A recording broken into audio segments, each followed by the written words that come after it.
नमस्कार दोस्तों, मैं हूं आद्या शंकर त्रिपाठी और मेरे चैनल पर आपका स्वागत है। बहुत दिनों से बहुत से लोगों का ये कहना था कि आप जो है मोटर दावा दुर्घटना में मुआवजा और प्रतिकर पे एक वीडियो बनाइए। तो आप सभी मित्रों के आग्रह पर मैं आज चर्चा करना चाहता हूं कि प्रतिकर या मुआवजा के लिए जिसमें किसी भी दुर्घटना में किसी व्यक्ति की मृत्यु हो गई हो या हाथ पैर टूट गया हो या चोटें लगी हो या कोई गंभीर क्षति हुई हो, तो उसके लिए उसको क्या उपाय प्राप्त है कानून में और उसको क्या करना पड़ेगा। तो दोस्तों, आज मैं आपको बता रहा हूँ जो मोटर व्हीकल एक्ट सेक्शन 166 166 के तहत आपको ये प्रावधान करता है वो धारा कि जब कभी भी किसी भी व्यक्ति की किसी दुर्घटना में मृत्यु हो जाती है तो उसे करना क्या होगा। मृत्यु हो जाती है या फिर और जो है डिसेबिलिटी आ जाती है, परमानेंट डिसेबिलिटी या टेम्परेरी डिसेबिलिटी या जो भी इंजरी है, उसके लिए उसको क्लेम करने के लिए, प्रतिकर पाने के लिए, मुआवजा पाने के लिए करना क्या होगा। सबसे पहले तो उस थाने में जहाँ पर उसकी एफआईआर लिखी गई होगी, उस थाने से आपको एफआईआर की कॉपी, यदि मृत्यु हो गई है मर्ग इंटीमेशन, चोट लगा हुआ है एमएलसी और उस घटना के का फाइनल रिपोर्ट, प्रतिवेदन, ये चाहिए होगा। और साथ में वो जो वाहन जिसके साथ आप दुर्घटनाग्रस्त हुए हैं उस वाहन का रजिस्ट्रेशन की कॉपी और डीएल ड्राइविंग लाइसेंस, और यदि वाहन बीमा है तो बीमा पॉलिसी की कॉपी,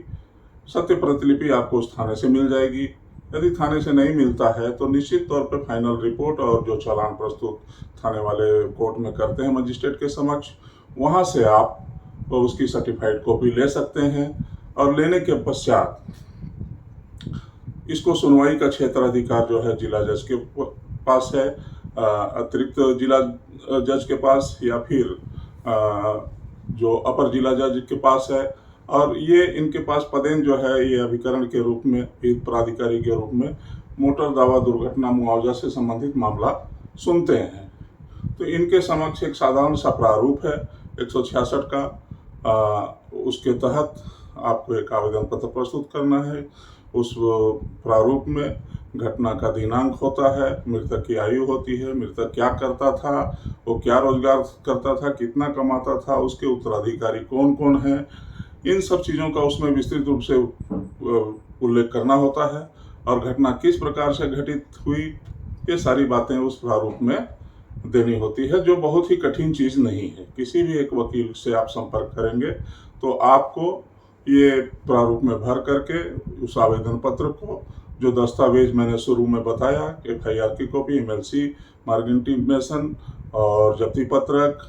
और रजिस्ट्रेशन और डीएल और बीमा की पॉलिसी जो उस दुर्घटना में वाहन शामिल था, इन सब चीज़ों के साथ आप आवेदन पत्र प्रस्तुत करते हैं। और इसमें जो पक्षकार बनाए जाते हैं, जो दुर्घटना जिस वाहन से हुआ है उस वाहन का स्वामी, उस वाहन को बीमा करने वाला बीमा कंपनी और उस वाहन को जो चला रहा था उसका चालक, और साथ में यदि और कोई वाहन उसमें उपयुक्त हुआ है जिससे दुर्घटना हुई है तो उसके भी स्वामी और बीमा कंपनी को आप पक्षकार बना सकते हैं। इतना सब कुछ करने के बाद क्या होता है कि कोर्ट जो है जिसको आप पक्षकार बनाए हैं, आवेदक बनाए हैं, उनको नोटिस करता है। नोटिस करने के बाद वो न्यायालय में हाजिर होते हैं और न्यायालय में हाजिर होने के बाद जो है अपने बचाव में अपना जवाब प्रस्तुत करते हैं। जब जवाब प्रस्तुत हो जाता है तो प्राधिकरण क्या करता है, जो ट्रिब्यूनल है वो उस पर एक प्रश्न बनाता है, 2 प्रश्न, 4 प्रश्न, जैसे उचित समझे, जितना आवश्यक हो वो प्रश्न बनाता है। और उन प्रश्नों को प्रमाणित करने का भार आवेदक और अनावेदकों पर होता है। साधारणतः विवाद यहाँ होता है कि जो वाहन बीमित है, बीमा कंपनी कई बार आपत्ति उठाती है कि इन्होंने बीमा की शर्तों का उल्लंघन किया था, इनके पास वैध वाहन चालक अनुज्ञप्ति जिसे ड्राइविंग लाइसेंस है नहीं था, या ये भारी वाहन चला रहे थे और इन्हें छोटा वाहन चलाने का लाइसेंस था, या इनका लाइसेंस फेल हो गया था। इस प्रकार की कई आपत्तियां लेते हैं। होता क्या है कि प्रीमियम लेते वक्त तो बहुत प्यार से बातें करते हैं, प्रीमियम लेते रहते हैं, हर साल उसका रिन्यूअल कराया जाता है, लेकिन जब क्लेम देने का, प्रतिकर देने का, मुआवजा देने की बारी आती है तो बीमा कंपनियां इस प्रकार के टाल मटोल करते हैं। अदालतों में देखा गया है और मेरे भी ये इतने सालों का अनुभव है, हम लोगों ने ये पाया है। तो दोस्तों,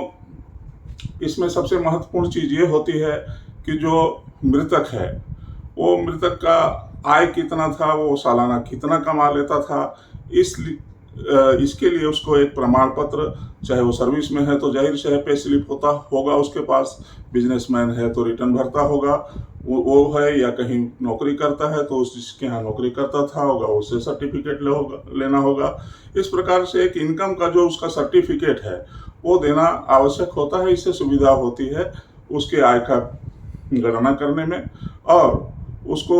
उसकी जिस आयु में मृत्यु हुई थी उतना गुणनखंड जो न्यायालय उचित समझता है उस आयु के हिसाब से गणना करता है, और ये देखता है कि अगर ये अभी इतनी वर्ष में इसकी मृत्यु हुई है तो आने वाले इतने साल और जीता है, तो उस हिसाब से गणना करके उसके आय को उसमें निकालता है। और उसके निजी व्यय में जितनी राशि वो खर्च करता था, इसके लिए कोई स्पेसिफिक रूल रेगुलेशन है नहीं, ये न्यायालय के विवेक पर है, और वो ये देखता है कि भाई ये अपने निजी व्यय में इतना खर्चा करता था और इतना अपने परिवार के ऊपर खर्चा करता था, तो उतनी राशि प्रतिकर के रूप में वो उसके उत्तराधिकारियों को अवार्ड करता है और वो दिलवाता है। तो दिलवाने का जहाँ बीमा का प्रश्न है वहाँ तो बीमा कंपनी देती है, लेकिन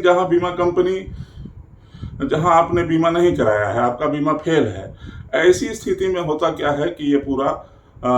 जो अवार्ड की राशि है, जो प्रतिकर की राशि, मुआवजा की राशि है, उसका देनदार हो जाता है वाहन स्वामी और वाहन चालक। तो जहाँ बीमा कंपनी उत्तरदायी होता है, वहाँ तो पैसा मिलने में बहुत ज़्यादा दिक्कत होता नहीं है। बीमा कंपनी कोर्ट में चेक जमा कर देती है, चेक वहाँ उसको कलेक्शन करा करके फिर जो आवेदक है या उत्तराधिकारी जो भी है उसको चेक दे देता है। लेकिन जहाँ पर बीमा कंपनी उत्तरदायी नहीं होता है वहाँ पर पैसा और क्लेम लेने में पक्षकारों को बहुत दिक्कत होती है। हालांकि माननीय सुप्रीम कोर्ट और उच्च न्यायालयों ने इस विषय में कई न्याय दृष्टांत पारित किए हैं कि जो भी बीमा कंपनी है, यदि किसी कारण से बीमा फेल भी है तो जो आवेदक हैं उनको जो राशि दिया जाना है वो बीमा कंपनी ही देगा, भले ही उस राशि को बाद में वो वाहन स्वामी और चालक से वसूल करेंगे। ऐसे न्याय दृष्टांत कई हैं और ऐसे कई फैसले और अवार्ड पारित भी हुए हैं। तो दोस्तों, महत्वपूर्ण ये है कि इस केस में आपको सबसे ज़्यादा ध्यान देने वाली बात यह है कि जो दस्तावेज हैं वो दस्तावेज जो मैंने शुरू में बताए वो प्रस्तुत करने होंगे, और आपको ये प्रमाणित करना होगा कि मृतक इतना रुपया कमाता था और इतने में से इतना अपने लिए खर्च करता था, बाकी का पैसा जो है परिवार वालों को देता था। इन सब बातों को यदि आप प्रमाणित कर देते हैं तो आपको निश्चित रूप से जो उसकी आय है उसके हिसाब से आपको अवार्ड पारित कर दिया जाएगा। और भी इसमें बहुत सारी चीज़ें हैं। ये 166 के बारे में मैंने बताया, 163 में भी प्रावधान है, लेकिन 163 में कुछ लिमिटेशन है और उसके अलग व्यवस्था है और उसके अलग से एक प्रक्रिया होती है। तो आज मैंने आपको 166 के बारे में बताया। 166 से तो जो अवार्ड प्राधिकरण पारित करती है उससे कोई व्यक्ति यदि दुखी है, संतुष्ट नहीं है, तो 90 दिन के अंदर उस अवार्ड के विरुद्ध उच्च न्यायालय में वो अपील प्रस्तुत कर सकता है और फिर वहाँ से वहाँ चुनौती दे सकता है और उस पर जो फाइनल डिसीजन होगा वो अप्लाई करता है। तो इसमें ध्यान रखने वाली बात इतनी है दोस्तों कि इस प्रक्रिया में लोग जब एक्सीडेंट होता है दुखी रहते हैं तो काफ़ी चक्कर लगाते हैं और दलालों के चक्कर में फंस जाते हैं, और जिसे कानून की जानकारी नहीं है उनके चक्कर में फंस जाते हैं। तो ऐसा जरूरी नहीं, आप किसी भी वकील के पास चले जाइए, एक सामान्य सा वकील भी आपके इस मुकदमा को लड़ देगा और आप उससे निर्धारित फीस तय कर लीजिए ताकि भविष्य में आपको फीस से लेकर या पैसों से लेकर के कोई परेशानी या दिक्कत ना हो। तो आगे भी आप मोटर दावा, दुर्घटना, प्रतिकर, मुआवजा के संदर्भ में कोई जानकारी जानना चाहते हैं तो आप कमेंट में पूछ सकते हैं। कल मैं बचाव के संबंध में एक वीडियो दूंगा इसमें कि यदि आप बचाव पक्ष से हैं तो आपको क्या क्या उपाय करने चाहिए। जाहिर है कि दोनों पक्ष के लोग वीडियो देखना चाहते हैं, इसलिए आज का इतना ही। धन्यवाद। जय हिंद, जय भारत, जय छत्तीसगढ़।